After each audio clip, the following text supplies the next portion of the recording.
Good evening. I'm Doc. I'm Kim's husband, and I'm going to discuss the spousal side of dealing with cancer. It was very difficult for me and my son to deal with this. I remember getting that phone call from Kim, and it just flipped my world upside down. I had to push through because I was still at work. And once I got home, I just held her and cried and just cried. I've never thought I would hear something like that coming from your spouse. That and, getting a call that my father had passed was probably two of the worst things I've ever received by phone. Now, once she told me about the diagnosis, things were like warp speed. Everything just was moving very fast because we went and saw the doctors because they set up a team to work with Kim when they operated on her.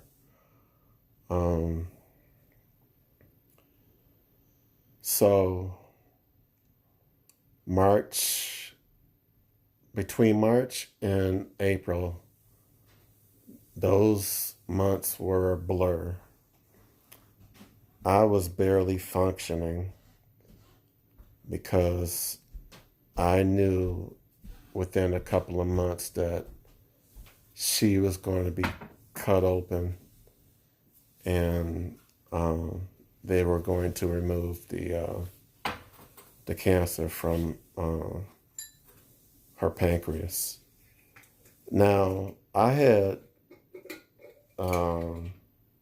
showed her a video of the procedure, and we both ended up crying because we could not believe the surgery. And it was just too hard for both of us to watch. We ended up stopping it, and we couldn't deal with it. So we just went on and watched something else instead of watching that video. So April 11th came, and that was probably the hardest day for my son and I, for the simple fact that the doctors had informed Kim and I that the procedure would last anywhere between 6 and 8 hours. The procedure lasted 10 and a half hours. We did not get to see Kim that night because she was there we got her there, I think, something to 7. And the doctor came out, I want to say 7:30, and told us that they got all the cancer out and that she was in recovery. But my son and I didn't get the privilege to see her that night. So we went home, um, tired. We felt withdrawn because we didn't get to see her. So the next day, I tried to get our son to go to school. He told me that in no way, fashion was he going to go to school without seeing his mother. So I had to call his high school, let them know that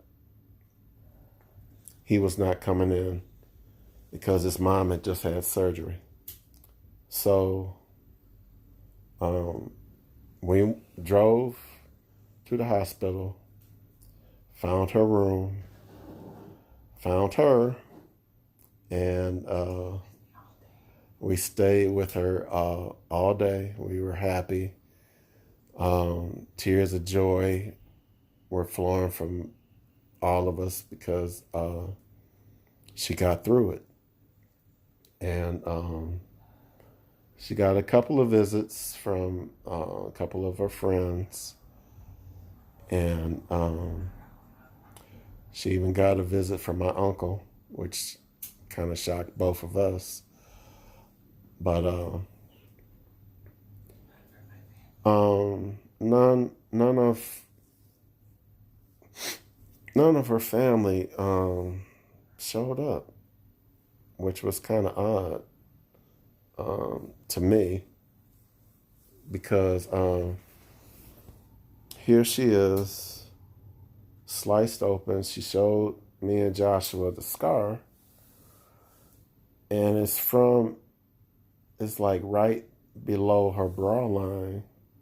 Starts from her bra line all the way down to her navel. And we were like, oh my God, they just sliced you up in like a Thanksgiving turkey. And then I had the pancreatic. And then she had these tubes coming out of each side. And my nose. And she had a tube in her nose that was collecting bile from her stomach. And the tubes were draining. They were collecting fluids also.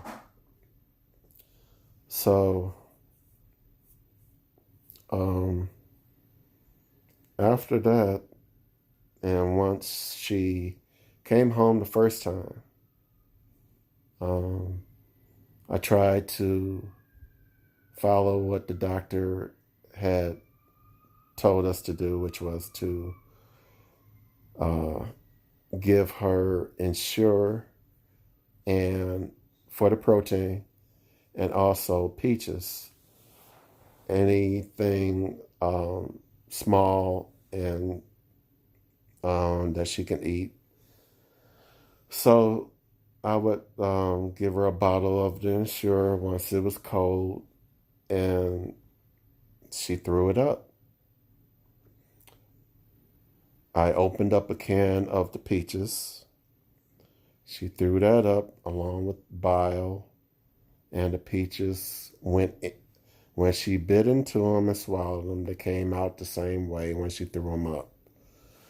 So I ended up having to clean all that up. And so then it came time for us to go visit the doctor that had did the surgery. He had noticed that Kim was in a wheelchair and was wondering why. So he had pulled me to the side and asked me why was my wife in a wheelchair. And I told him that Kim was having trouble keeping stuff down. So he asked me, aren't you giving her Ensure? I said, she can't keep the Ensure down. She's throwing it up. And by him being a doctor, you would think that he would know that once a person has all these organs removed, that some of the stuff that she normally could eat, she couldn't eat anymore. But it didn't occur to him. He actually got mad at both of us, which we didn't appreciate. So, so a couple of months went by, and these months, for me, I was a zombie. I didn't talk to anybody at work. They knew my situation. I just did my job. And like one of my lines I always use, I did my 8 and I skated. So, because I was in a hurry to get home to my wife to make sure she was all right, and to see if there's anything or anything she needed me to help her with, along those lines. Once we had the one scan that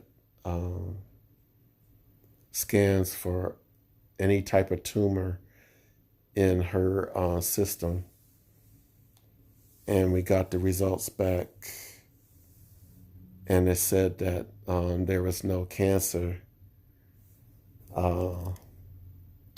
in her system at that time. We were glad. I was jumping up and down. I let out a sigh of relief. And, but the sad thing about cancer is you find out who your true friends and who will show up to help you out. Basically,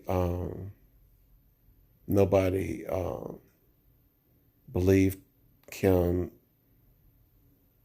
They didn't believe that she had cancer, even though Joshua and I and my mom knew, because we were there at the hospital. Everybody else didn't believe. And that really hurt all of us. It made me angry. I'm not going to code it.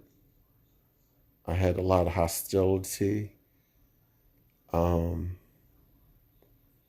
But I've been working on myself and trying to become a better man, as far as trying to hold grudges towards people.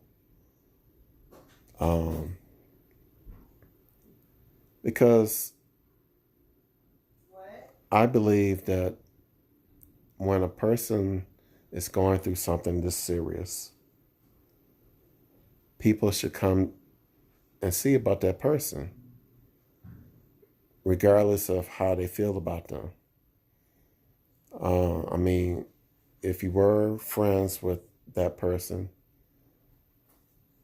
have the decency to come and see that person, whether you believe they had cancer or not. But that was not the case. No one came. Made me very angry. Made me very bitter. I was bitter towards God for a while because I was like, why her? I love this woman so much. She has enough on her plate. Why are you giving her this? This is a doozy. This is a humdinger for the five of us to deal with. And it made, according to my wife, it made all of us stronger.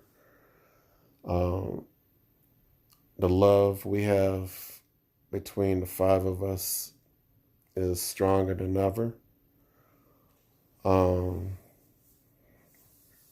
We don't care whether people believe it or not. My wife has the scar. My wife has the documentation. And my son and I and my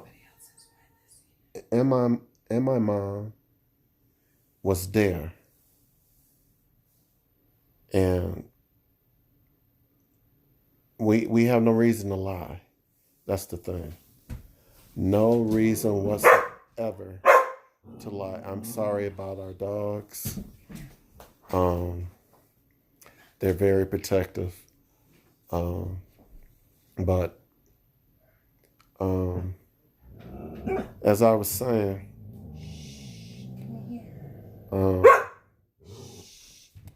you mentioned the word cancer and people scatter. People don't want to be around you. It's like they're afraid that you may give it to them, even though you had the operation to have that cancer removed.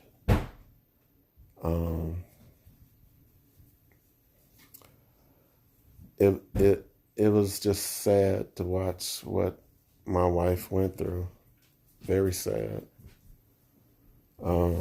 She still feels the disappointment to this day. She thinks that there's something wrong with her. And it's nothing wrong with her. It's the people that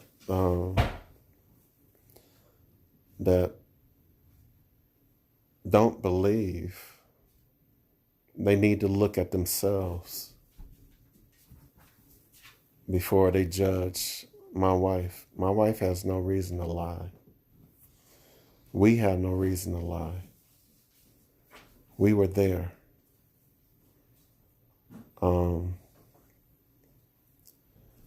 And